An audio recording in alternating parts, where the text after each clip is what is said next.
Just doesn't. Welcome to the Let It Bleed podcast, a place where you can hear the liquor-fueled ramblings of two narcissistic wizards who conjure the essence of inspirational people every week and bring it straight to you. And just how do you plan on doing that? Magic. Motherfucker. And now for the wizards themselves, David Amaya and Phil Arroyo. Wow, that was fun. Yeah. I like how we had some great intro banter just before I hit record, and then you open with, "Wow, that was fun." Well, what's wrong with that? Yeah. It was fun. We had a great time. We did have a great time. It's really interesting how you can there's certain people in your life that you just you've known pretty much your whole life, and then you could go 10 years pretty much without seeing them. I wouldn't say it was that long before I had seen since I'd seen. Well, I'm not Vee. you, so you're looking at me like I know. Right. But, I'm just saying, we have friends like that where when you do see them after a long period of time, it's not in any way awkward or whatever. You could just kind of just jump right into having some pretty dope conversations with them. And that's kind of how it was with Vee, our guest for this episode. It's like riding a bike, man, and she was cool as shit. I'm always happy if we can just spend an hour talking about just nerding out over comedy. I will take you up on that every single time. Absolutely taken by surprise too, especially hearing how she just kind of jumped right into the fucking lion's den with that shit, and I feel like I didn't even sell it well enough during the episode. That's fucking crazy. What she did. Yeah. I didn't give a strong enough reaction. That wouldn't be on any comedian if you were to ask for advice, if that if they wrote a book on how to go about getting into this thing or something, that would not be what they would tell you to do. I was plugging away for a year and a half, and I don't have the balls to try to just go sign up for a bringer show at the Comedy Store. Which is awesome though, because it just tells y'all who are listening, go for it. Just fucking do it. Just try it. You don't know what's gonna happen. Just do it. Just do it. Yeah. That's my Nike slogan for right now. Just attempt to make an ass out of yourself. Just do it. Show somebody I don't know. Yeah, no, it's you and Kaepernick right next to each other. Yeah, basically. Just it doesn't matter. Sacrifice everything. Sacrifice it all. Either bombing at an open mic or destroying your NFL career. Basically the same thing. Yeah. Just do it. Just do it. Oh man. But, so Miss Vee Bentley, she has got some cool shows coming up too, and I am actually super down to check them out. And you two should talk about getting a mic together, because that's some shit I would actually go to. But anyways, yeah, there's a show on October 10th because she runs the Blend, and that is I think she's trying to expand there on October 10th, and then she's got the 7th, she said, as well at the Improv. Yes, the 7th, the Hollywood Improv, and then, oh man, let me make sure I got my notes right. Yeah, she said she's going to be at Flappers. And the 30th as well, at Flappers, I think.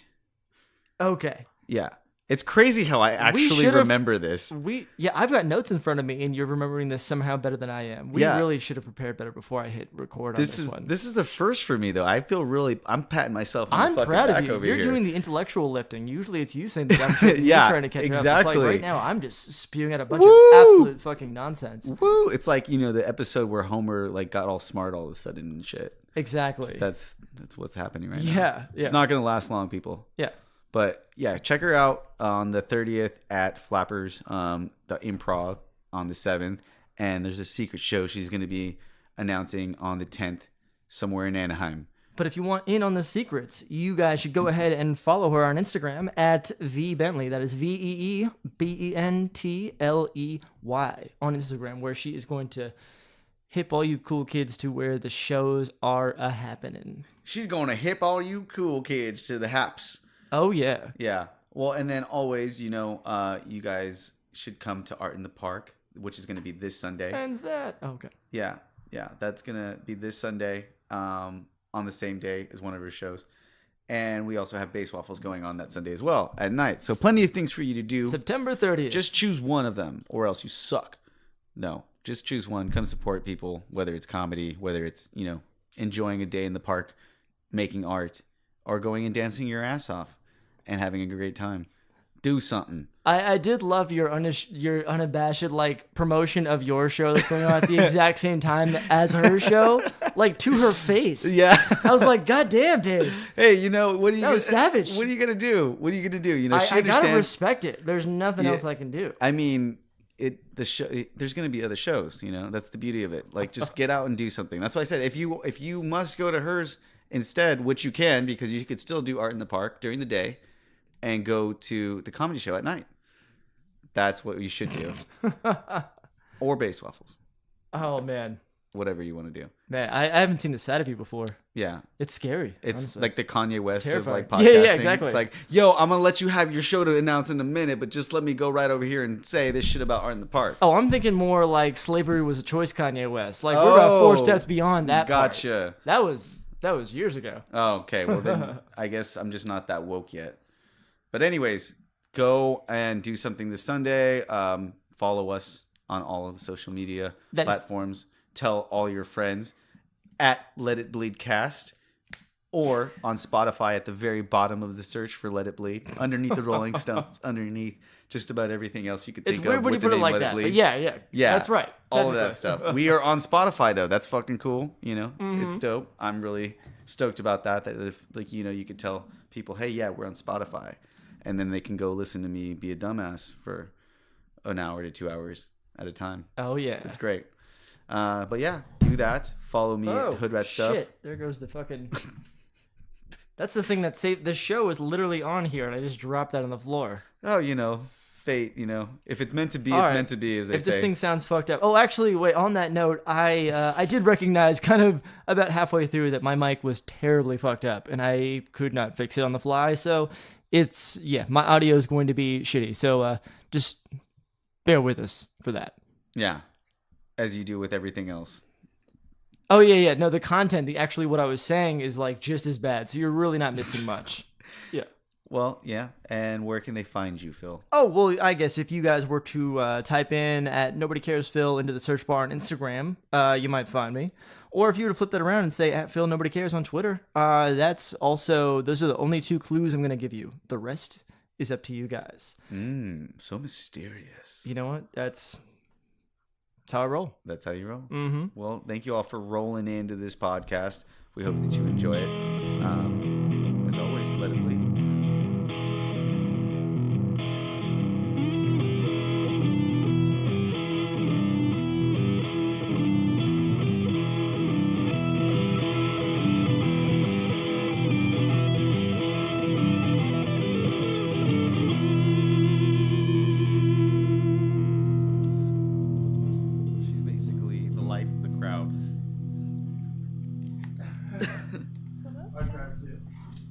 So, what is up? Like, not a whole lot right now. Hard questions out of the gate, man. What is? Jesus Christ! Like, are we already get used to it? Oh, we're always going. Oh fuck! Okay, shit. I was like, okay, cool. No, since like Friday, so yeah. So all you gotta, we were waiting as soon as you said I'm here, so we had to go. There's gonna be a lot of like silence. Oh. I'm just kidding. No, it's not going to be like that at all. Okay. Come on, you're a comedian. You're supposed to, I'm like practically Canadian. I'll like apologize until the end of like. Oh wait, you must have autocorrected to comedian. A Canadian comedian. Oh, okay, no, she came in here. I'm sorry. Okay. No, pretenses. Yeah, no. Once in high school, I hit somebody in the face of the door, and I literally apologized to him every time I saw him for like 4 years. Well, yeah, you should. I felt bad. You hit him in the face with a door. I was like, I'm so sorry. I'm just an asshole. That's a reasonable one. Yeah, it's totally reasonable. Yeah. So what were you doing today? I was applying for jobs, which is a fun thing. Yeah, I was applying for more jobs that are kind of focused in like entertainment and shit like that because I'm just getting over. So what are you doing right now? Right now I'm working retail. It's nothing exciting. And on more exciting notes, like I run a show in Long Beach called The Blend. Cool. So a stand-up comedy show. Yeah. I've actually heard that one. Yeah. It's doing really well. We had Jason Collings on the last show and that went over really well. I've just been booking kind of like bigger comics for it. But basically it's like I have a booked portion for like the first hour and a half, just depending. Mm-hmm. And then after that we have a mic. So just whoever wants to come out. They have really great beer. It's at the Beechwood Blendery. And so are you simply just booking comedians, or are you yourself like participating and getting up there and doing your own bit? Oh yeah, no, I like you have to when you're hosting it. You have to be the first one out there to just kind of warm up the crowd, which is really hard. Oh, like so you're hosting? Yeah. Oh, okay, cool. Yeah. I was like, you don't organize a whole event without throwing yourself like a good, solid, conservative 3-hour set or something. A 3-hour set. No, I'm actually Just work some shit out, yeah? my own shows I feel like are my worst sets because I am there like just worried about everybody else. Yeah. And I'm just like, okay, let me just like knock out what I'm doing. Right. And then, you know, just get everybody else coordinated. Well, That's do all you I'm want worried to about. like do you outdo everybody else too? Like, do you really want to be like you? Like, they get that reputation for being like, fuck, I don't want to go on her shows because she's just like fucking killing it. And how do I follow up with this?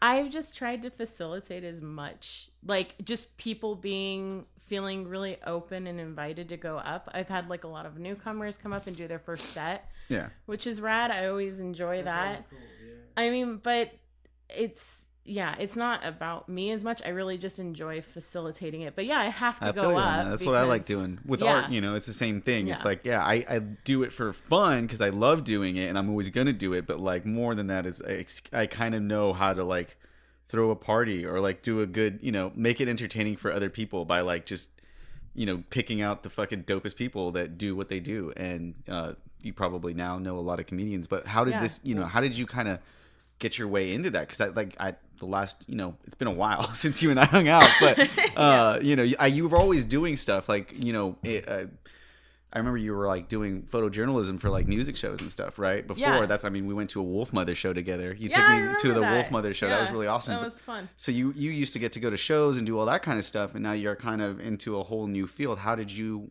get there? I found a random ad on, like I've always wanted to do stand up. I talked with a friend about it a few years back and he's like, we should take a class. And I'm like, okay. And then nothing, you know how you make plans with certain people and they just like nothing ever happens. I would remind him all the time, like, we should try it. And he's like, yeah. Like I'm one of those people. Yeah. Everybody in my life who's ever known me Yes. actually do anything with them, I'm one of those fucking people. Yeah, and I'm like, okay. So then I was looking for jobs again. I was looking for jobs on Craigslist like a few years back, and I was like, just randomly honestly searching keywords for things. I'm like, that might be interesting. What do I want to do? And it randomly popped in the like gigs section, like to do a run at the Comedy Store. So I was like, okay, I guess. So you really weren't even like you weren't like doing it. You didn't have a bit in your mind. You were just like, what can I do? The Comedy Store was on Craigslist? Yeah. Well, okay. So the Comedy Store is rad. I love performing there. It's one of the best clubs on the planet. Yeah, of course. But how it works is there are people like myself that would book for other, you know, events and things like that book for the Comedy Store, and basically it kind of sucks, but they're called bringer shows. Oh, yeah. And so essentially you pay to play. Yeah, basically without you actually paying, you're forcing other people. Sure, to yeah, pay for it. you gotta like just like with bands, you have to sell tickets, and otherwise you have to make up the cost. Am I right? No, they just don't let you up, so that's what sucks. Yeah, so I guess that's good. You don't waste your money then. You spend 2 days hustling and then no, it's way worse. If I could just pay for it, it would be great, because what ends up happening is, let's say you bring 3 people and they ask for 5. Most times if you bring at least 3, they're like, okay, we'll cut your time, but, you know, like, do it next time. You really have to bring more people. But I've heard of people that they don't bring enough people and they're like, you know what, you can't go up at all. And they already brought 4 people out of the 5 who were sitting in the audience waiting for them to go up. And then at the end, they're just like, hey, what just happened? Wow. He never went up, you know? So it was one of those, and I told a few friends, and they were like, yeah, sure, I'll come see you. And it went really, really well for my first time. I was like super duper nervous. I think I went up and I was just like sweating buckets. It was horrible. I would have loved to have gone. I know that I saw you post it, but man, life has been so busy. But I mean, you got to do that, and it's fun. So I really enjoy it. Like, not an open mic? No, I didn't start at an open mic. I started at a bringer. Jumping because I had, straight into the fucking Shark Tank, man. I mean, that's like a long ways too for anybody to drive. You know, like to go out there. That's a commitment. Like you're saying, you know, Yeah. you go up there and you still like just bring 2 people less than what they like, and they don't let you go. Yeah. Like those 4 people that drove all the way out to fucking Hollywood. Yeah. It's just like, oh yeah, shit. I had to go sit through these fucking guys. Like I didn't even know them. And the person I came for is like, it doesn't look good when you try to invite them back the next time. It's like, I think I might be able to get on this time. Like, please come out again. That's the thing, but like Jesus Christ, like that's so crazy to like do all that work just to like your first like what 10 minutes? Like I don't know what they give you. no, they give you. I think at that one particularly, I got 6 minutes, and that's a lot. 6 minutes for But 5 people. yeah, but normally you get like 5 minutes. Some shows they call themselves it's a show, and then really it's a mic that they make you sign up for a month in advance, and then you get 3 minutes when you go out there and you wait for like 2 hours. So Yeah. Comedy Store, actually it's not that bad for that. There are a lot of other bringers at the Comedy Store where they require you to bring like 10 people, Yeah. which is it's a lot of people. Like to get 10 people to do anything Right. Oh yeah. is insane. But that's still insane that was like the first thing that you kind of jumped into. Now, how did you prepare for this sort of thing? Like you saw the ad on Craigslist, you're like, I kind of want to do that. And you decided to do it. So how did you prepare for this? Like, did you like just watch a bunch of stand up and kind of like see how they did it? Did you watch amateur like people go up and do stuff? No, I signed up and he was like, "Can you do it?" And I think he said 2 days from now, and I was like, "No." Like, no. No. Straight up. And I think I was like totally open, but I was like, I'm working. And then I wasn't, but I was like, okay. And he was like, okay, the next one I have is a week from now. And I kind of at the time I didn't know that there was shows all the time, like every week. And So I you're probably kind of could have freaking put it out, off. yeah. But I was like, oh, this might be my only chance, like I'll just take it a week from now. Okay, cool. Well, I'll write something in a week. And then It's probably better that you did that though, because if you really like, if you don't just jump into something, Yeah. then you're probably going to keep putting it off. Yeah. I've done that many Oh, times. So you were not aware that you were like you would like jump straight to like level 4. yeah, kind of. Like, I okay. kind of do that with a lot of things. But yeah, like no, I respect that. I texted myself things that I would like be talking to people in conversation. And I'm like, that's kind of funny. And then I would just text it to myself. And then I would talk to myself in the car a lot, which is not a great gauge for anything, by the way. No matter what, it just sounds terrible because you're just talking to yourself and then it's just kind of silence and you're like, okay. I don't know. I think have it no idea what sounds that great is. every time when I talk to myself in the car and pretty much all day long, everywhere I go. I think it sounds amazing. I just want to let a little silence hang after that one. Okay.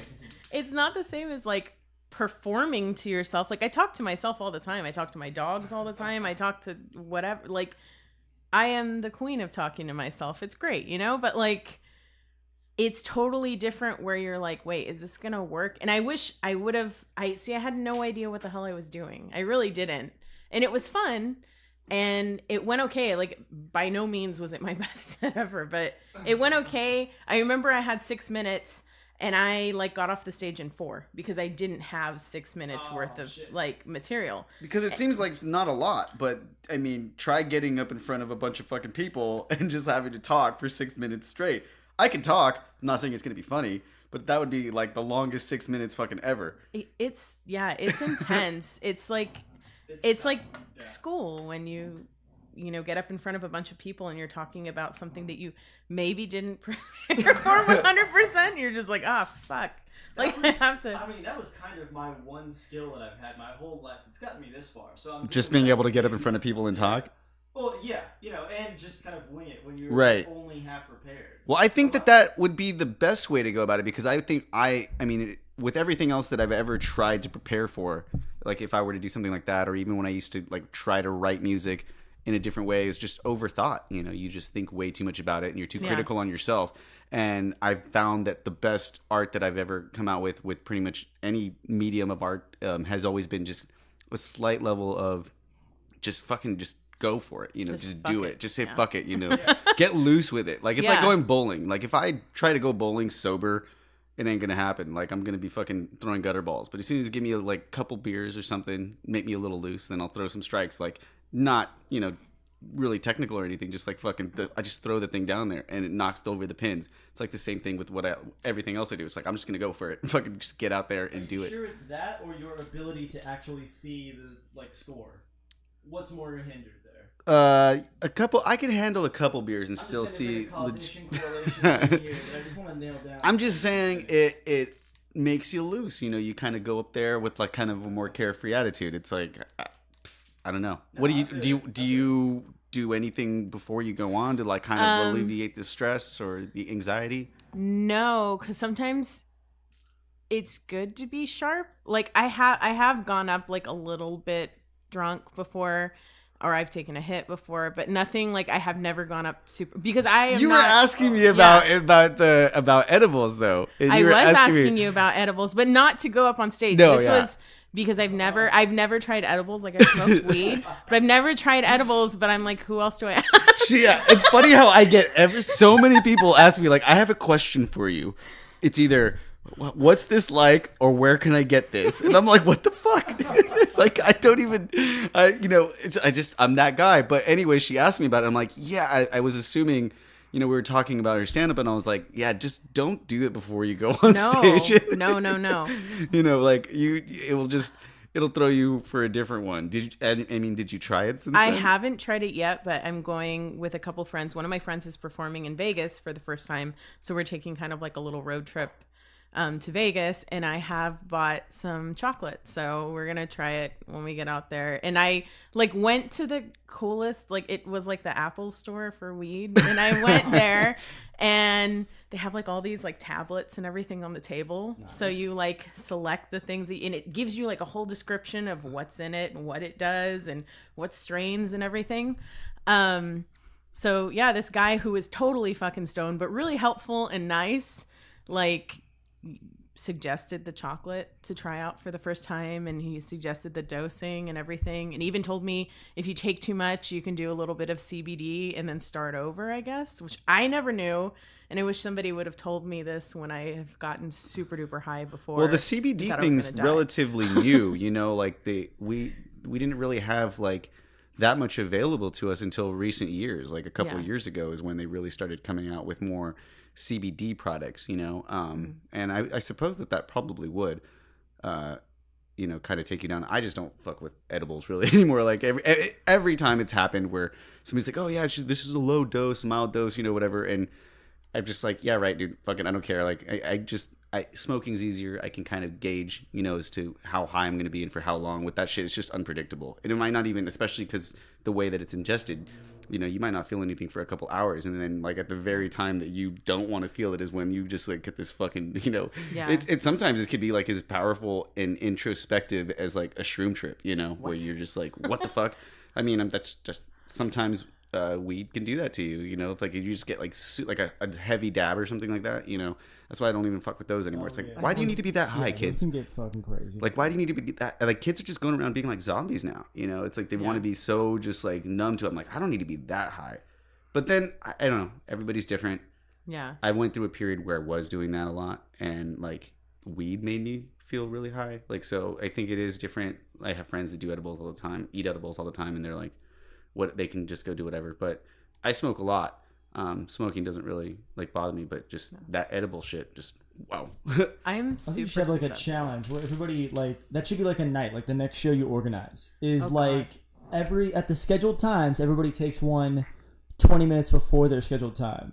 So like if anybody fucks around, like they get pushed back and things go later and stuff like that. You're just like, oh god, everybody's racing the clock to like get their 7 minutes in before they're just floored. And then if that happens on stage, like bonus points, you know. I imagine that it depends on your bit too, because like certain comics, like it enhances their bit. Like the fact that they look high and they are high. Like Jay Moore, one time he came on, the dude was loaded, and it's just him talking a bunch of shit on just random things. But the fact that he was so stoned out of his mind just made it funnier. And obviously people like Doug Benson, who like that's their bit. They come out where they can't even keep their eyes open. You don't like him? I think he's a little overrated. I mean, I'm sure by now when he first came out, like with that whole super high me shit, and even right before that came out, I thought it was fucking hilarious. I saw him at I mean, no disrespect, I like the guy, but like I've never found him that funny. Well, I think you might also like a different style of comedy in that way too. You probably like, just sharper writing skills or kind of like more witty jokes, where his is more just like he's a stoner and he says some stupid shit. I kind of like that stupid shit, grandma's boy type comedy, and that's pretty much what that is, Sir, I forgot what he was saying. There was one joke about like peanut ladies on an airplane. It was so dumb, but the way he said it, he was like, WT fuck, and I still use that to this day. I always say that, like, WT fuck, and his eyes were like super funny. Yeah, but the way he said it is hilarious. And anyway, and obviously there are other comedians that are like way, sharper, quick-witted, and I can imagine that weed would definitely not be the thing that they want to, partake in right before they go on stage. I think a lot of it too, the level of how good you are going to be high is how good you are sober too, because if you fucking suck to begin with, and then you're like, I'm just going to get up there stoned, which it happens a lot. Yeah. And they think it's going to make me funnier. And it's like, in reality, it's like that Family Guy episode where he thinks he can like play piano, and then I don't know why I'm like banging as if somebody can see me, but yeah, like he thinks he can play piano because he's just so fucking drunk, but it turns out he can't play anything. Like, that's what I feel like it is. It's like they feel like, yeah, I'm killing it. And then I'm just like, yeah, dude, you killed something. Like, I don't know what that. There's tons of those, man. Like the homeless and like that's half the reason why I would like actually appreciate and enjoy an open mic. It's because so many of them, like, sometimes you just see straight crazy people on there. It's like either actually good or like so bad it's kind of great. Like, that's the one that you want to talk about afterwards. I actually haven't, like, for my mic, I haven't really had anybody just completely bomb it, because we have, like, a super supportive, we actually have, like, a really good crowd. Like, a lot of mics, usually, it's, like, comic to comic, which is hard, and it's just people sitting in the audience and writing down. At my mic, we have, like, a lot of actual people that audience just want to enjoy comedy. Yeah, they just want to, or they're just there enjoying a beer, and there's a comedy show. They don't know why there's a comedy show, but okay, whatever. Like, I'm gonna listen. And you guys were talking about like taking an edible or getting high before a show. There's a show where that's what they do. Specifically, that's what it's for. And I've thought about doing it, but I don't. I get really quiet when I get high. Well, try it out. Like, I mean, if there's I don't like think it would be funny. If there's like, that's what the show's about and everybody's expecting it, then fuck it, try it. Like, that's kind of like another thing it's part of the joke. You can just roll with it. But yeah, I don't know. I couldn't imagine getting up and doing stand up anyway. So that's kudos to you for like choosing probably one of the most critical fucking lines of like, that's really fucking cool. One of the most critical things in entertainment, like for somebody to get up on stage by themselves and like, hope that people laugh at your fucking jokes is got to be one of the fucking most nerve-wracking things I can think of. Like, I couldn't do it. But when it works, it's fucking amazing. I'm sure that it feels great. It's the best feeling ever, but it's rough, and it's definitely like a boys' world too. It's not. I think so still. Sure. Yeah. I feel like I've 100%. seen so many more funny people coming up, and I don't know, like I guess I don't really pay attention to, especially the smaller circuits of comedy. Yeah. Like I feel like there's kind of so much comedy too in like Netflix. Like, there's a new special out from somebody all the time. It kind of makes you not want to watch them as much. I that's just me maybe, but I feel like, oh great, another comedy sound, and it could be the greatest one probably, but I'm just like, I don't really want to watch that. I probably would rather much rather go to like a smaller show and see somebody who's up and coming than see one of these guys with like another Netflix special. Well, I mean, this is really like a golden age of comedy right now. There's like, this is like the biggest boom of comedy that I think there's probably ever been. And like these Netflix things, I really loved this. Have you guys heard of The Characters on Netflix? No. It's like another sort of not quite stand up. It's for like up and coming like people that are more writers and stuff like that. Well, I would guess anyway. But they gave them like every episode kind of stands on its own. And they're all like one comic is like featured in them, and they play multiple characters like in the episode. And it's kind of difficult to explain, but it's pretty fucking great. Okay. And I was like, oh, that's a really clever way to kind of like show off new, like young up and coming comics that isn't just a stand up special. It's like something else. I do like when they get. I do love when I see a person who obviously started in stand up and they find their way into like particular shows. You know, like T.J. Miller. Is that what his name is? Yeah, TJ People Miller. like people like that. Like there's like people that like land gigs on shows all the time from that, and then they kind of like do a bunch of different types of shows with the same type of comics, and those guys are always like the funniest people. You know, I think that that's great.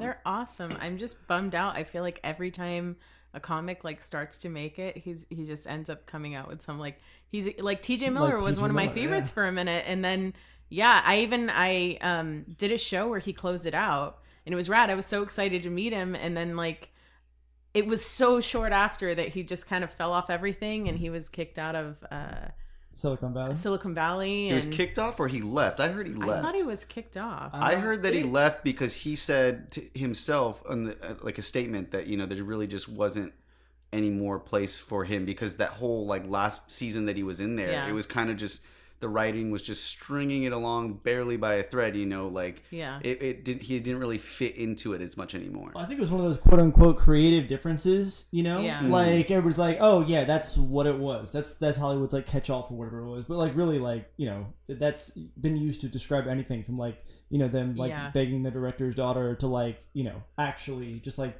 having squabbles over like a couple scenes or something like that. It's like anything Lindsay Lohan's film. Yeah, like, exactly. Nobody wants. Yeah.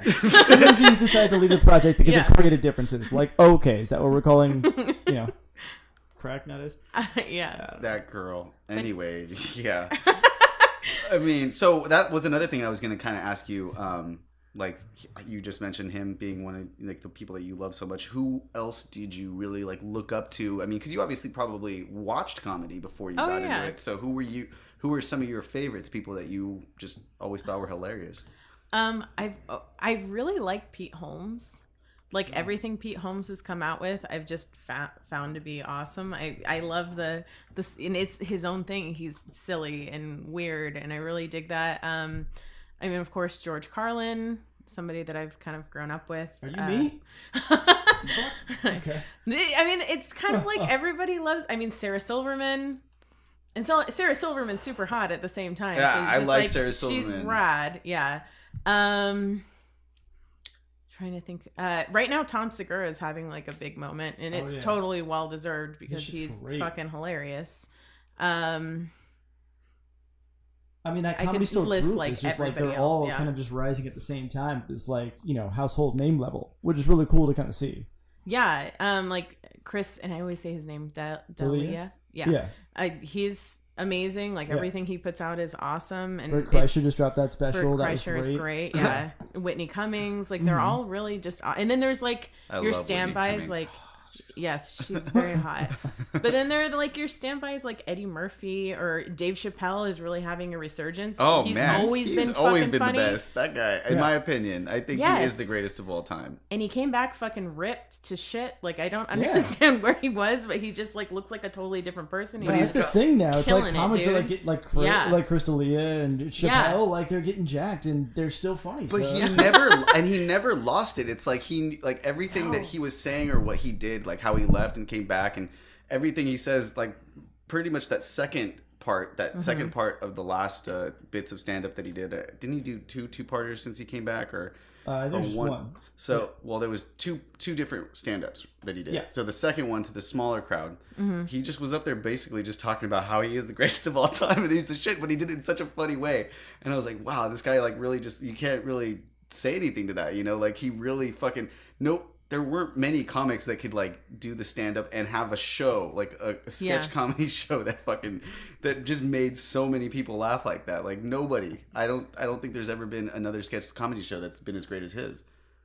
There's just like an awesome cadence to the way he talks too. Right. Like he just has that like. Because he talks about shit that's real, but he doesn't do it in a way that's like too direct or anything too. Like, he like definitely like just.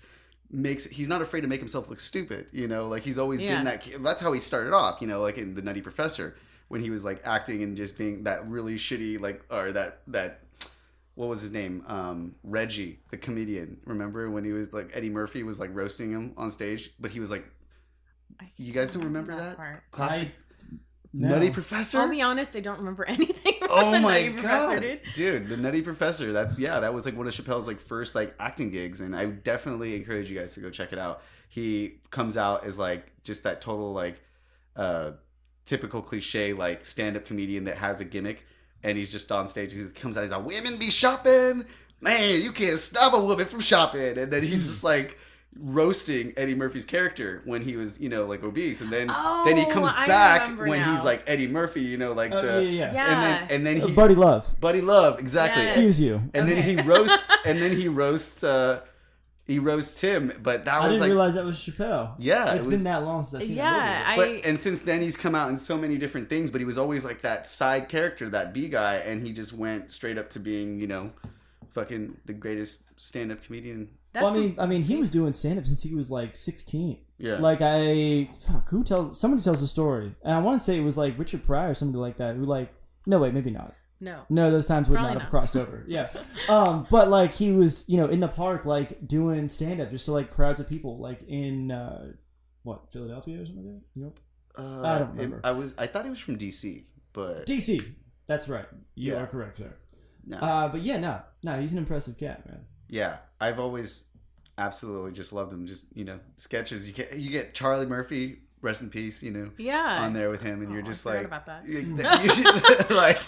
like the player haters ball. Like that shit to me is like some of the funniest shit of all time. Like you just, my favorite was when he was in the KKK and nobody would tell me he was black. Clayton that was my Bixby. favorite, and I was like, it was so fucking good. Yeah, and he pushes it, Yes. Like, he definitely pushed it, and he made it like acceptable to like tell those jokes, and that was what another part of his stand-up was this time. He's like, people just need to not be so sensitive, and this is why comedy is important. We need to be able to learn how to laugh at these sort of things. That's what comedy is all about. Yeah, there's a finesse to it too. There are definitely people that go up on stage and they're just saying words for the shock value. They want to say whatever they want to say, and it's essentially just mean. It's not, I'm not trying to elicit anything.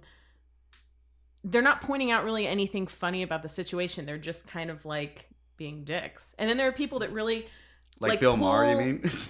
I like Bill Maher, There actually. are certain people. I don't think Bill Maher is particularly funny or that insightful, but I do watch his show every week, so I don't know where that is. It's like an abusive relationship I have with Bill Maher. I love his show.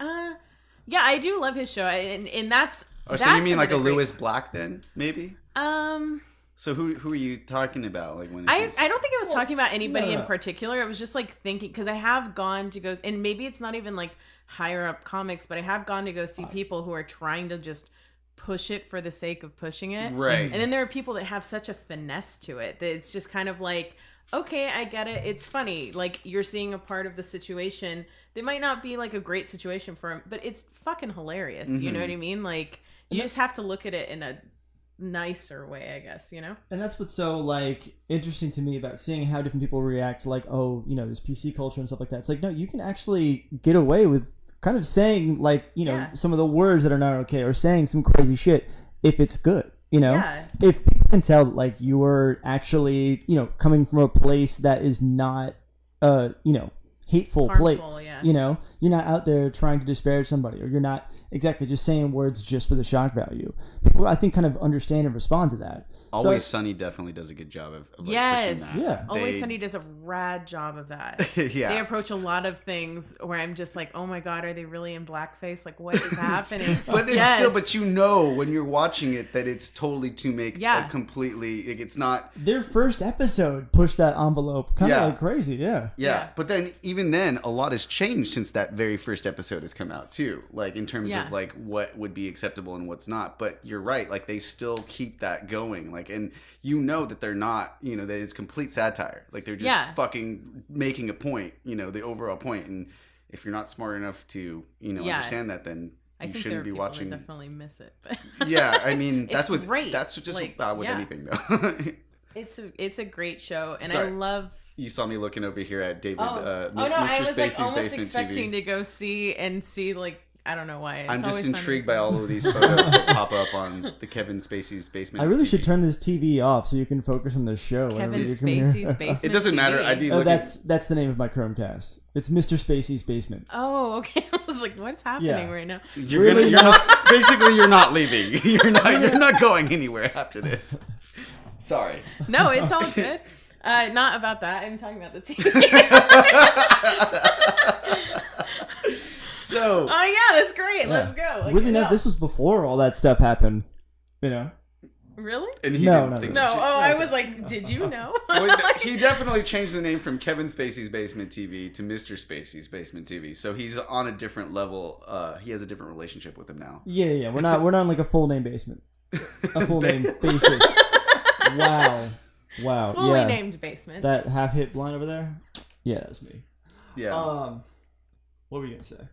I was just saying, You had you know, a question it's lined up, and it was gonna be a fucking great one. I want to hear it. It wasn't a question really. It was just more of like a comment that you really like. It surprises me when you don't talk to somebody for a couple of years. Somebody to see what they end up doing, you know, Yeah. where their life takes them. Because for me, and I think back to all of the changes that I've made. Like if you were to ask somebody about me who knew me in high school, they would not think to say anything about like what the people who have met me in the last like 10 years would Yeah. actually know, because I've jumped from one hobby or one, you know, thing that I was super into to the other, and I think that that's great. But it's just like, you know, it's great to see when other people also are like pursuing something that they enjoy. And like Yeah. I said, from before, you were like into, you know, doing photos for shows, and you were going around and, you know, going to shows and basically just documenting them. And that was great. Like there's always been some sort of creative drive for you,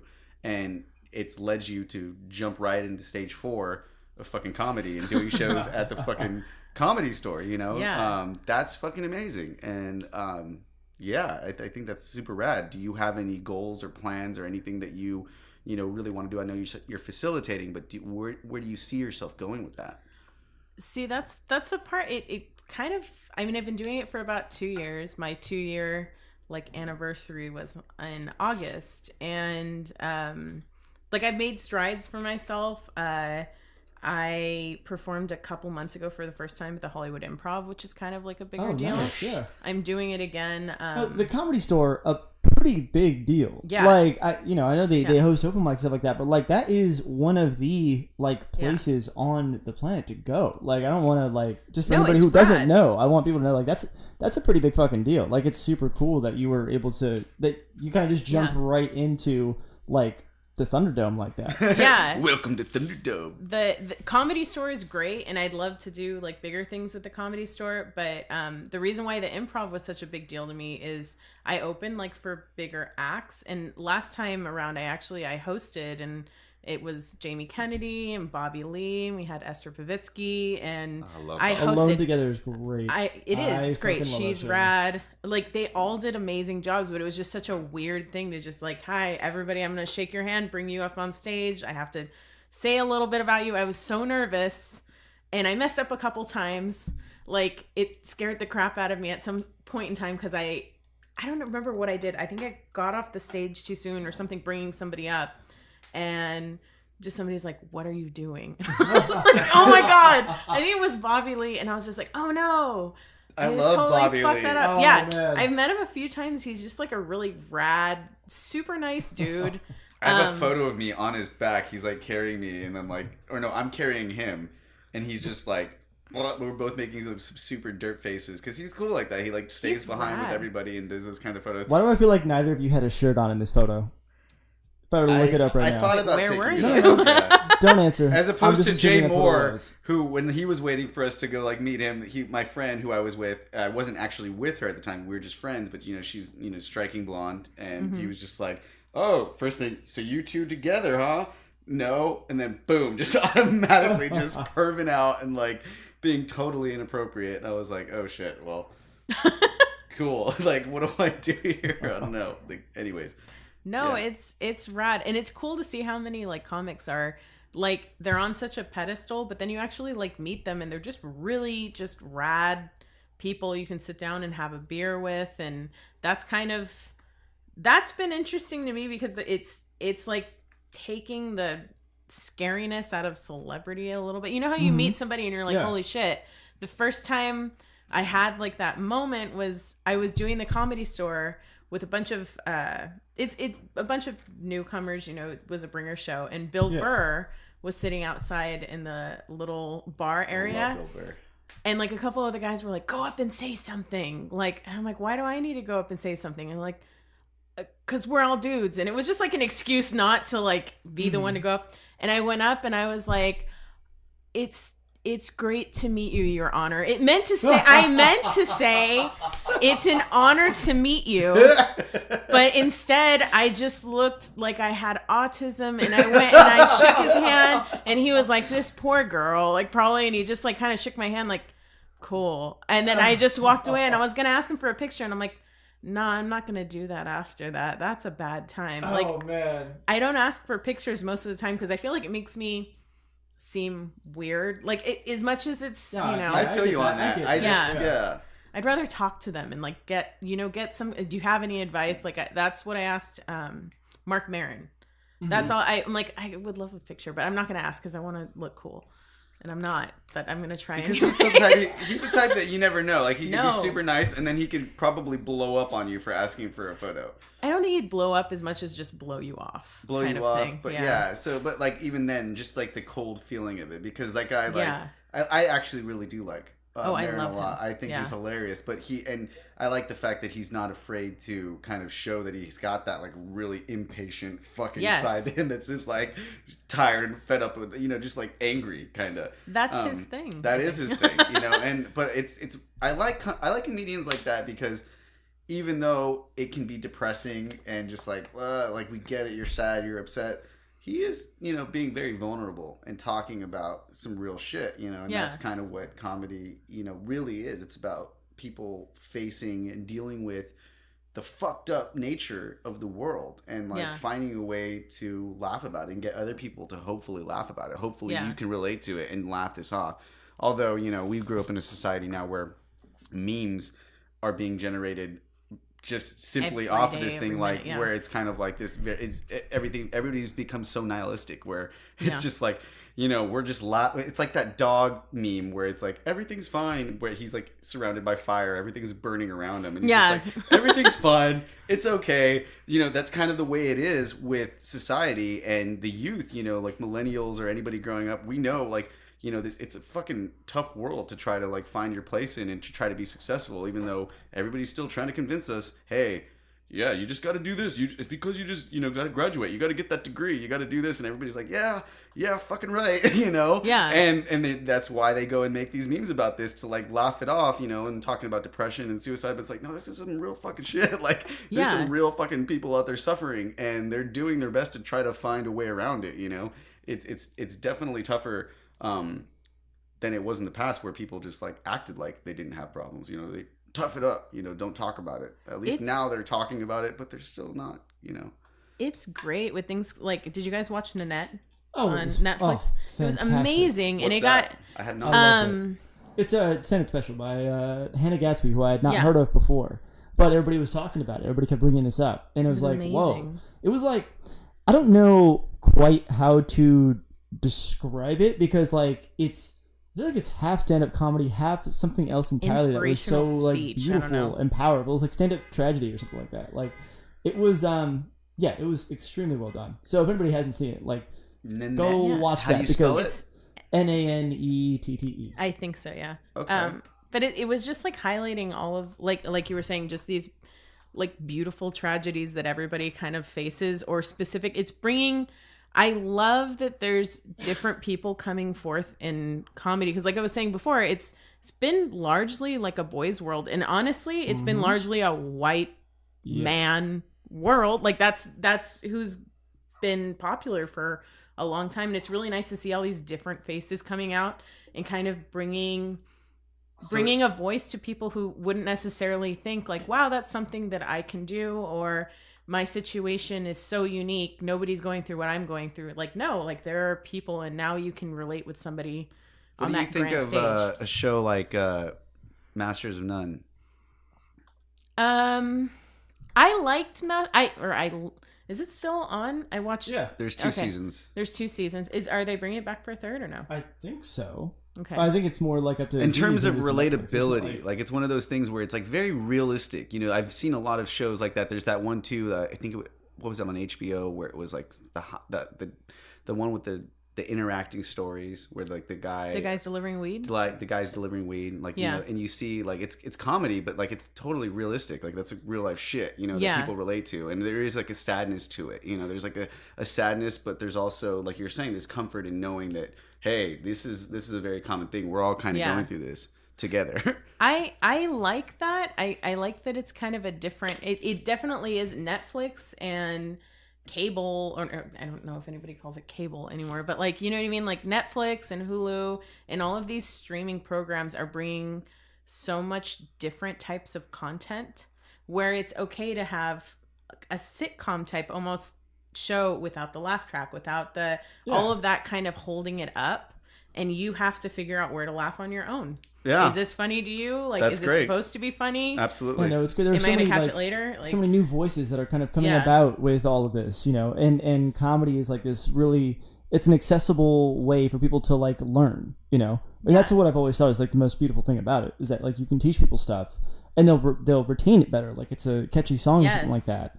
If it's kind of wrapped in this, you know, this, it's the medicine for a dog in the middle of the sloppy Joe that is comedy. Yeah. Yeah. One that I really enjoyed, particularly recently, was on Amazon, and it was called Fleabag. And I totally forget her name. I'm the worst person with names, terrible with names. But like, she wrote the show, she produced the show, and she's a British actress. But she's like, it's like one of those shows that's very similar to that style, where it's like, you know, talking about real shit, and she's talking about all these issues and everything, or she presents them in the show, but she's very real, and it kind of goes into like, she's a little fucked up, you know, like she's a little fucked up in the head, and it goes back and talks about trauma, that like shows stories of and examples of like how she's gotten this trauma, very similar to Masters of None in that way. That's basically Nanette.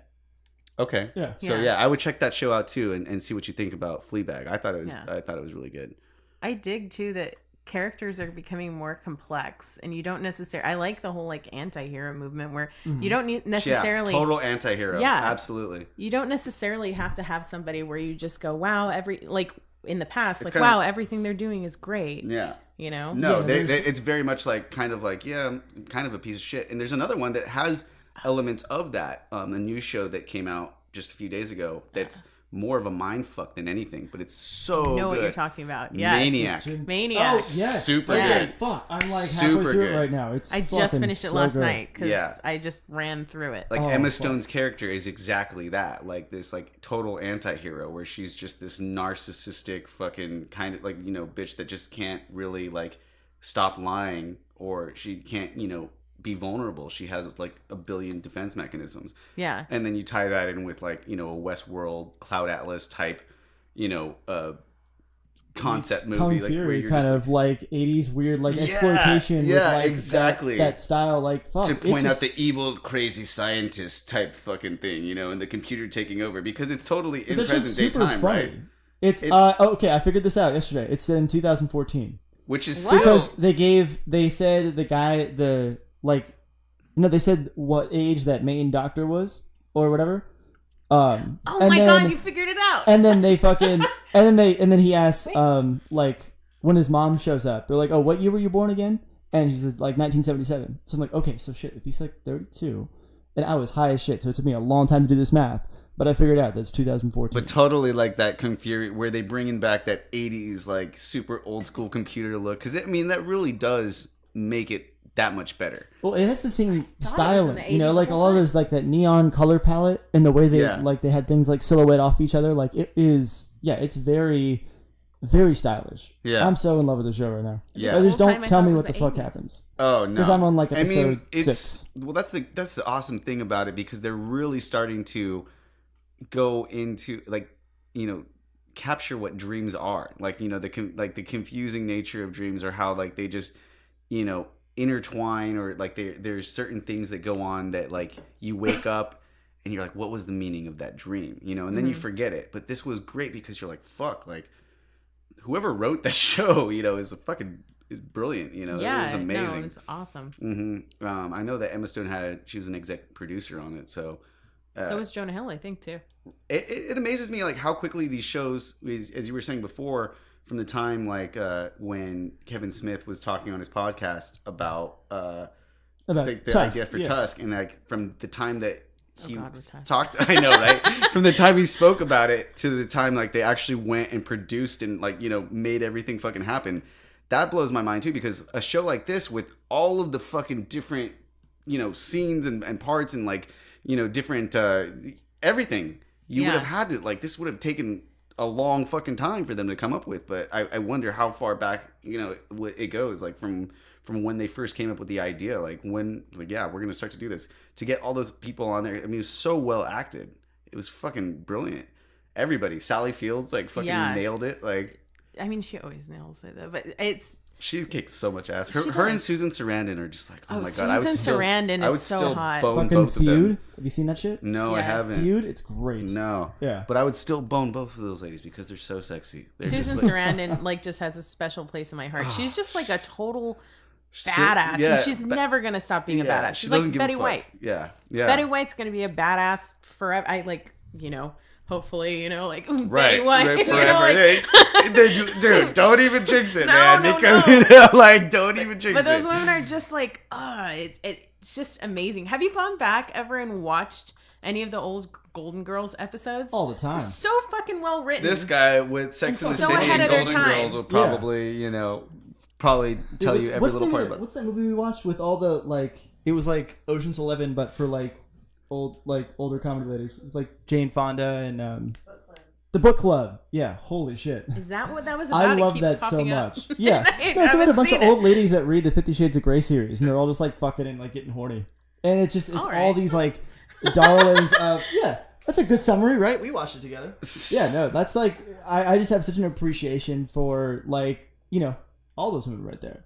I'm just glad that like I have friends that watch a lot of television too, because it's fucking tough to like decide on what you want to watch, something that's new, because you don't really have a lot of time to invest. You only have a certain amount of time to watch something before you got to go to bed and then go to work the next morning. So you just skip over a lot of things, or then you start something like, oh, this really just isn't like what I was hoping, and it's so hard to choose, by just the thumbnail and like whatever little description that they have. But my thing is that I always like get to watching a show that I choose on my own, and I realize somebody told me like all of this movie already, and I know what this is, but I forget who fucking did it. And then I spend most of my time thinking, who the fuck told me this movie? And I text people like, did you tell me about this movie? Was it you that told me about this movie? And most of the time it's probably like Phil, but like with Tusk. But that's what happens to me all the time. I just can, and I can never really like get into something, completely. But Maniac. Well, I mean, that's exactly what it was. Like, if you guys didn't find a way to, like, talk about Maniac, I was probably going to find a way to awkwardly shoehorn that in by the end of the episode. By the end of the show, because it's so goddamn good. Yeah. Absolutely. Netflix is just bringing out banger after banger, though. It's just like it's fucking awesome. It's hit or miss though sometimes, because with them, like there's been a lot. Maybe it's because of the fact that you watch one thing and then they keep throwing a bunch of that same style at you, and so I may have watched, just out of boredom, a couple of like the new up and coming of age type teen movies, where they're partying and stuff like that. So that's what they throw out there for me all the time, and I'm like looking at them and I'm just like trying it out. And then there was David the one figured it out. Yeah. there was one where like this David guy like at age 31, mental age the 15. package where the guy like chops his dick off on accident on a camping trip. Oh, I watched wait. that. And I'm like, come on. I feel like that's probably in like my list, like my queue to watch. It something. wasn't terrible, and there are some. They're lovely. What was the one? I can't think of. There was one recently with a girl in high school, and she writes a bunch of letters to a bunch of dudes, and I thought that was actually You're talking really about well somebody. done. So and so is a loser, right? And she's like No. actually catfishing this guy. That one was. I thought that one was worth something too, but there was It's another interesting. one. Like it's making like catfishing acceptable. Yeah, like, it's okay. It's but it was like was- a different, I guess, look yeah, at it. I don't absolutely. know. It was sweet. I do you know? appreciate the different perspective on things, Yeah, but I still don't think it was that- creepy. Yeah, I get and there you. was the other one that was creepier, where it was with the kid and his mom is like the relationship between the mom and the kid was like so fucking I know weird. what you're talking and I'm about. like, this is and you're Judy reading Greer. and you're reading like reviews and people are like, oh, this was a great thing. I'm like, what the fuck? Was I the only one like super fucking weirded out by this? Like the relationship between the mom and the boy, that was fucking weird. Doesn't dude. he like fuck his mom's friend at a party too, or Dude, something? but the mom's ridiculous? like with him while like it's fucking weird because he's homeschooled and like she she just coddles him, you know, to the point where like she's like giving him condoms and sex lessons and stuff, and it's like borderline like pornographic fucking fantasy for like weird people. I mean, it's not pornographic in like visual nature, but it's like, you know, like how they have some weird fucking shit in porn. We've talked about this where like if anybody were to look through my porn search history, they'd probably think I was like demented just because that's really all there is out there. And there's like, oh, fuck your sister or your mom or your uncle. I've had that discussion with so many people that it's so hard to like take anything in there because it's like the next thing that pops up, it's like, oh yeah, watch this chick teaching her mother how to fuck, and it's like, why does it have why do you want to think of your mother? Because like, the sad part is things. that there are people that are out there that are watching so it. That's the problem with these algorithms, you know? Like with Google, like I feel like they should have figured this out by now, that if they had these algorithms that have us, like they're constantly showing us things that are similar or like near to it and close to it. It's like, okay, people are lazy. Like, we're just going to click on that thing and then keep on going. That's going to be our day, you know? So if you keep on serving this stuff, you're just like, okay, there's enough people that go, oh, I guess I don't mind. Like, I just mute the sound. I don't even listen to them, you know, talking about being their brother or sister and shit like that. And I feel like that happened one time and then it just kept spiraling out of control. And now we're living in this world where there's so many people who are just like, yeah, like, no, it's a good looking clip. Why the fuck are I mean, they don't have to be like mother and stepson, but like, you know, it creeps me out so much. And there's another. That's what we all want. Yeah, I've had this. We're having this discussion regular. It just like it's so hard not to take you out of whatever you're trying to do or whatever you're trying to think of when the word mother or the word father is mentioned or brother or sister. It's like, why do you want like no? That just it's like nope, off.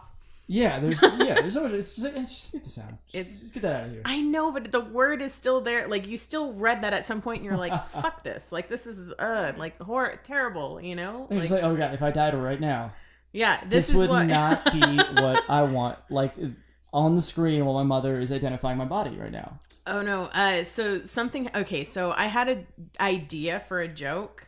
And somebody, half of the ideas that we get as comics is sometimes going to go watch other comedians, and it's not necessarily related to what they're saying, but they'll say something and you'll go, wait, was I thinking of something similar to this earlier? And it was kind of, I was at a mic and I don't remember what the guy was talking about, but I think he was talking about making a joke about his sister or something. My brain went to what we were just talking about, and fucking I was his sister. Yeah, but I was no, but I don't even have a sister. But like, yeah, but my mind went to, you know, different keywords like what do people search and what can I find if I search random ass shit on like Pornhub? What's gonna pop up?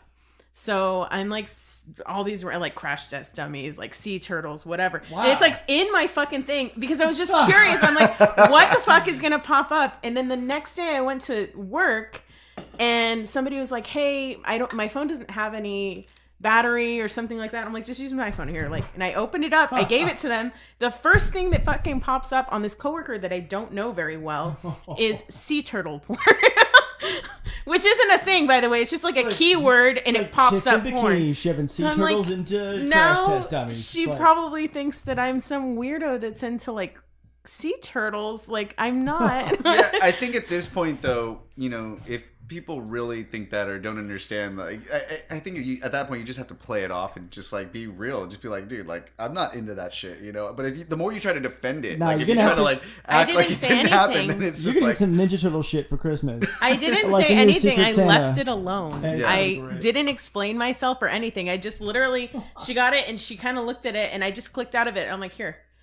And I didn't explain myself at all. I'm like, fuck it. I'm a grown ass person. Yeah, I don't but need to explain my life. that's still not as bad as having actual porn show up when you like go to show somebody on your phone something and it's still on the fucking porn site. You gave her probably one of the most interesting stories she's ever had in her life. Like, this girl at work is into sea turtle porn, and I'm like, Yeah.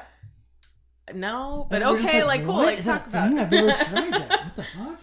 I don't know. I didn't watch anything through it. I was literally at a show, like just like typing things in. I'm like, do things show up when I type in most keywords? Something will show up. Right. Half the time, it has nothing to do with what's in the actual video, but why would you tag that? it's like, are they just typing in the first letter of something and they're like, all right, water bottles. Like, this is it. Like, we're gonna do it. Like, fucking weird. Well, I don't know. There's rules to the internet. I don't know if you guys know this, but they've been around for a long time. And rule number 34 is that if it exists, there's a porn of it. yeah. And that has pretty much stayed. You mean a true law, since, like the a beginning law, of, like it does. It's not like a rule because it doesn't have to exist. It's like a law because it does. Okay, yeah, more like a law. The law of the internet. If something exists, there is a fetish for it. Yeah. There's a lot of People really weird whack shit. their wieners to things. Everything. Everything possible. It's like bong porn. Somebody fucking a bong. Oh, you And I gotta, just you said that gotta because try harder than that I'm to get looking- even close. Like, yeah, I'm sure there's whole like websites devoted to that one. That's not just like a niche category somewhere. Right. That's fucking weird. The internet is a crazy fucking thing. The man. internet is fucking crazy. I have you guys ever gone to read stories about the dark web too? Those things fucking terrify The dark me. web, just the mention of it scares me because like I'm not good with technology and I'm not good at cleaning up my search history for porn. Yet alone if like I were to stumble across something highly illegal or whatever, I would get in fucking like I would just be in cuffs like by the end of the afternoon or something. I don't know. You're not using Tor browsers, bro? I just don't know how to. I'm not good at technology. I'm not I don't either, know bro. what the fuck's going on. So I won't even. Like, dark web, nope. Stay away from me. How do you get your contract killers then? Dude, I fucking am a motherfucking killer. I Oh, do it myself. shit. I fucking pull my fucking boots up, one strap at a time, or how what's the saying for that shit? I like the idea of an assassin, but like that needs like a web like master, like somebody to like run their website for them and like take the shit in because they can't understand it. It's like Kevin I Smith. just shoot the guns. Let's okay? hit up Kevin Smith. Maybe he can make this movie happen. I need a sidekick that like knows I feel like computers. any like badass like I wouldn't imagine him like sitting behind the computer like with no pants on, just like yeah, I guess I'll kill that guy. Like that would take me totally out of the character. Like, the only superhero I can see like actually being good at social media would be like Iron Man. I think everybody else they'd need to have like a brand team or some shit like that. I feel like it'd be weird. Batman would basically be like Banksy. Like he'd have a bunch of people like doing it for him and just like setting up. he just have Alfred. He doesn't have a bunch of saving people. his crime. Well, It would just be like this like 90-year-old man like who knows a shit ton about the dark web. perhaps. Yeah. That's Alfred's a fucking freak, man. Like Bruce doesn't even make him put on that outfit. He just does it because he wants to serve. Yeah. Yeah. The dark web's crazy. That is weird. I never Yeah, thought right? about that. I think like Yeah. the most I've ever seen them go into anything like on the dark web was like in Mr. Robot, right? When they had like the what do they call it? Their other word for the black web, like the dark army was like the main. I mean, that's like the name of the hacking group. And The they hacking use, group I mean, they use simple stuff like IRC. I don't know how much dark web stuff they Are use. you? Oh wait, yeah. Wait, no. What's his name? He's pretty knowledgeable about this. Craig- Stuff. See, I don't know anything. This is interesting. See, to Craig me. Robinson. Like, Craig- remember in season 2? I thought that was part of his head though. No. Like he was real. I feel like I'm And he was missing out doing right work now for 'cause I him. didn't see In this. season 2, like he's on the dark web.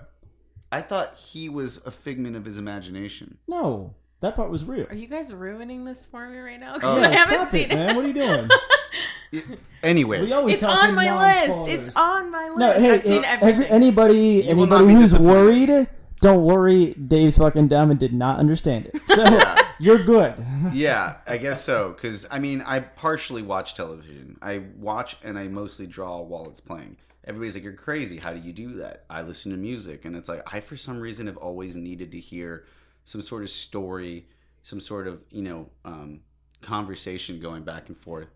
And that's since I was like a kid. I couldn't study without the television on. It's fucking No, weird. Which I'm is the why I never same studied, way. so. I have to have something going on while I'm doing something. Like, I'm not the kind of person that can sit down and write. I definitely am somebody who I'm like listening to something, watching something, halfway doing like 3 different things, and then like, wait, that was an idea. Like, and I text it to myself, or I'll write it down in my notebook or whatever it is. But I always have the TV running, and sometimes I'm not paying attention as much as I should. Like, as much as I don't want to admit it, but with Maniac, some of the episodes I kind of like pulled out a little bit, like when they were married to each other. I think I kind of pulled out a little bit, and I was like, okay, It's a huge investment miss to a sit there couple and things. watch the whole Yeah. fucking thing. Something completely unobstructed. Yeah. Yeah.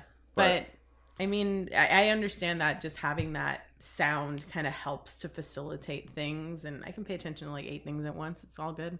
Do you see yourself, getting into that, like writing for any sort of like shows Yes. and stuff, or? Yeah, I've actually started with a few friends.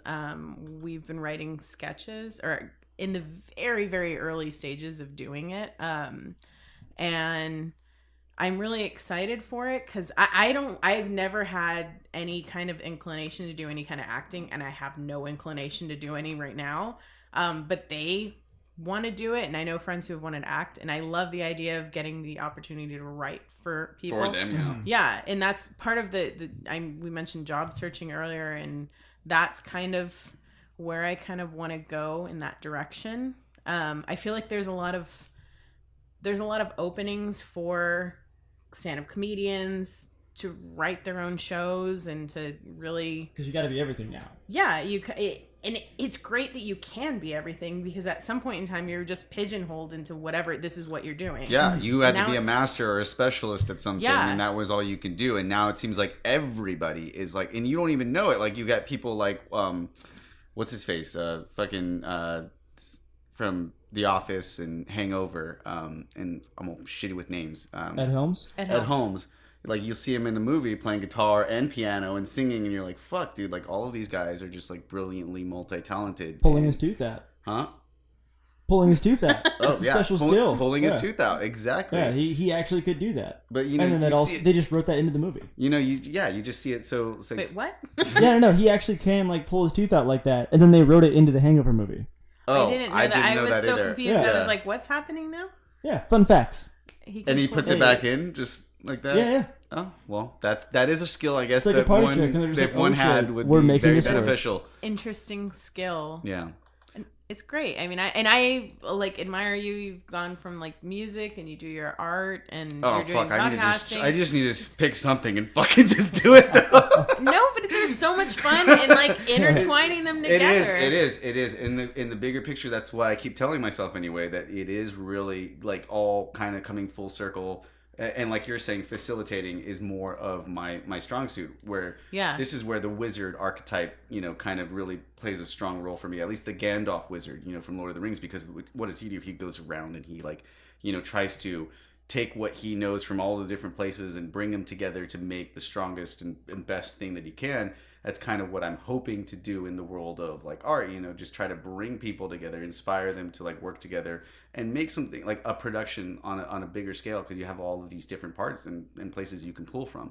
So that is definitely something. But, we're coming right down to the end of this right now. We're running low on time. Sometimes I wish we did video so I could give you the light and like somebody could appreciate that joke. But, Yeah.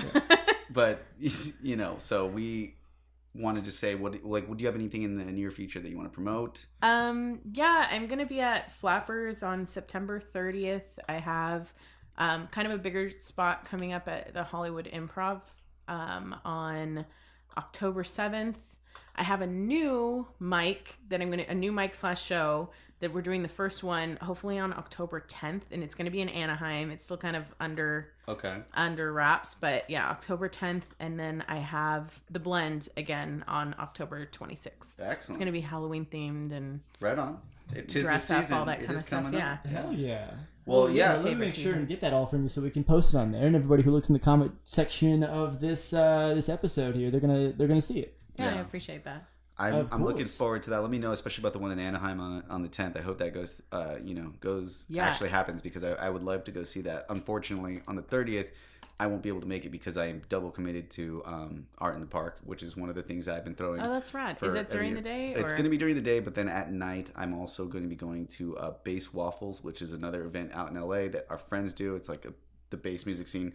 Pretty much like they're like at the top of like the underground bass scene now, since Low End Theory is no longer around, at least not at the Airliner anymore. So they're kind of like the premier underground. For the people at home, both me and Vanessa are looking at each other like, okay, we have no idea what the fuck you're talking and this about. is all stuff that's new to me too. Waffles are cool. Yeah, exactly. Well, that's how they get you, because these guys are great, because it's this music scene, but they're not like what you would expect from that particular genre of music, where you might go and kind of be a dark place where everybody's kind of just really just standing in the crowd, like act, like a rude boy, like it's really tough. Like, this is a very fun crowd. They do these types of events that are kind of silly and ridiculous. Like, so you basically go and eat waffles while watching and listening and dancing to bass music, and it's a very awesome group of friends.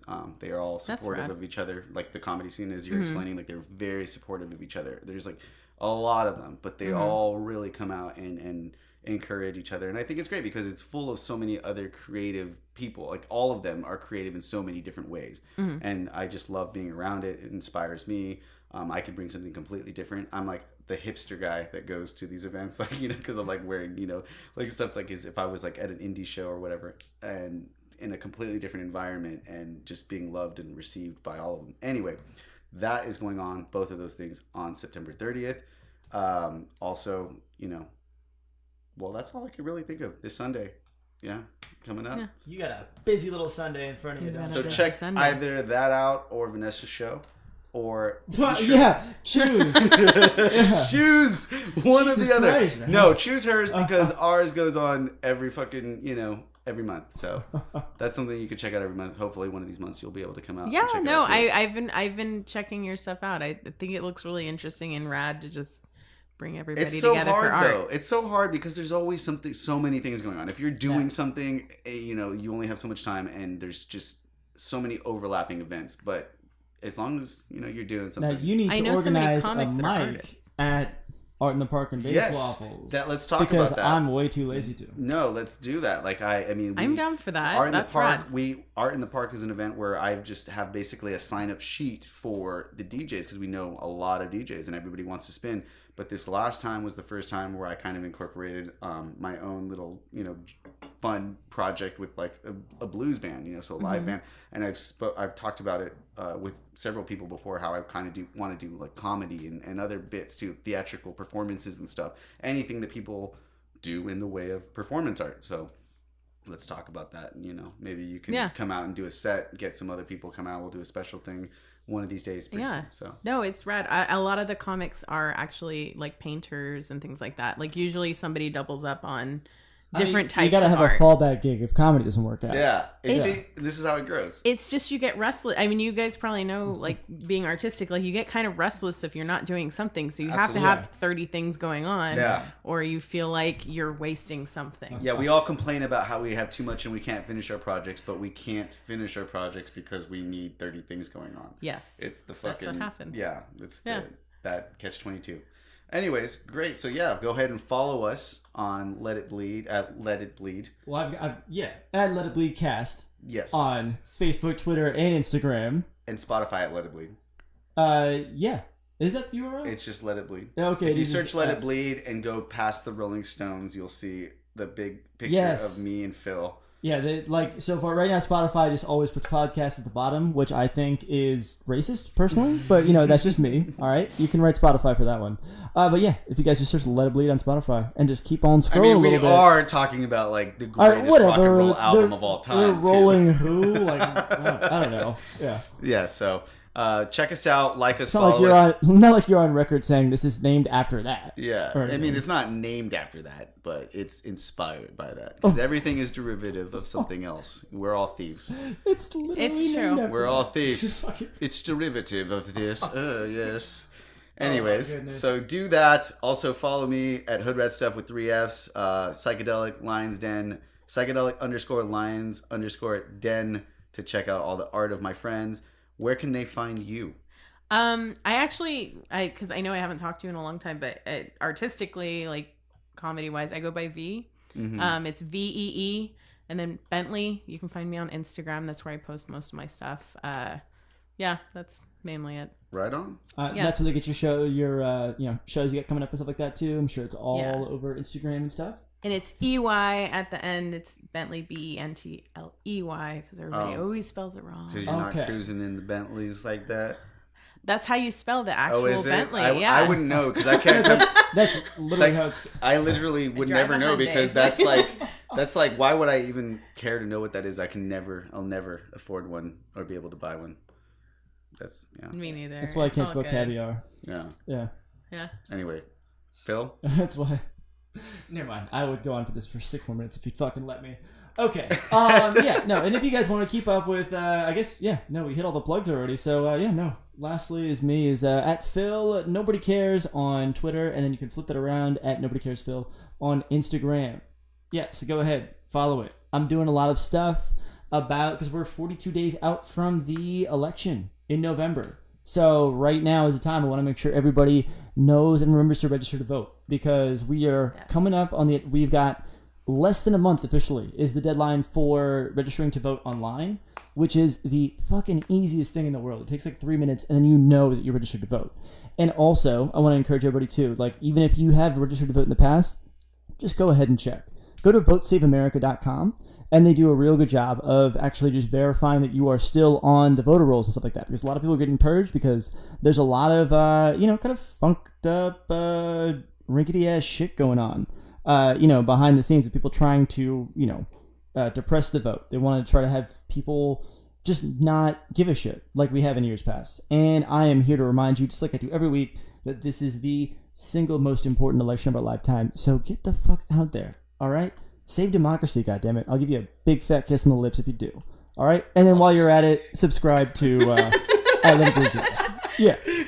Just kidding. It's a big promise. Let's shout out to our sponsors, Essence Vapor over here. Yeah, shout out to Essence Vapor. I'm wearing the hat. Yeah. I'll make it look real nice in the photo. Organic, non-GMO fucking vapors.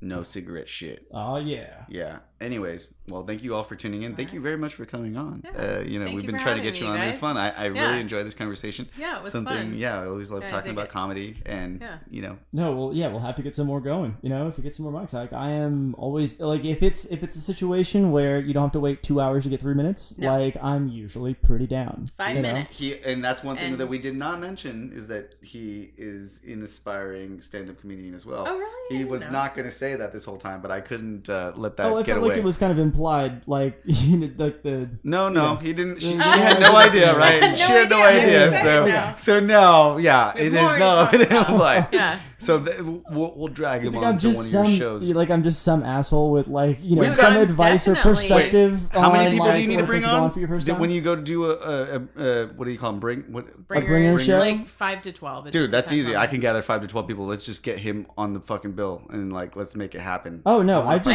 totally get him on voluntarily some- never a done a few bringer things. show. Oh, I know. You can So come on and you just can do just my volunteer show to do it. I'll bring the without people bringing and then that many people. that too. All right. Yeah, no, I know a lot of people have wanted to see my stuff, and I haven't burned it all yet on the show here. Actually, that was one thing I was going to ask you before we like kind of got into it. Now I feel like it's a little bit too late, but I was like, oh shit, do you want to burn like 3 jokes from your texting notes to yourself? Oh. Like I've always got my big one over here, and I know I've done it a couple times before where I just like dipped into it and did some weird shit. I'm not opposed to nothing, so go for it. But no, that's okay. No, I don't go up that much, so I don't care. Somebody who actually goes up all the time, like I would understand if you don't want to. Anyways, this is like weirdly putting you on the spot. You know? You put yourself on the spot there. This is what I do, man. This is why I always get the light at like fucking 4 minutes in, and then I realize, oh shit, I'm not even like a third of the way through telling the story because I've been rambling so goddamn much. So Timing's everything, man. oh yeah, I'm terrible at that. All right. Time is a construct made by man. It doesn't exist. It's part of the illusion. in the And it's a Matrix. flat circle. Yeah, that too. And the Earth is flat, and then reptilians yeah, exist. completely. And Bigfoot's going to be the next president. So I mean, the way things are going.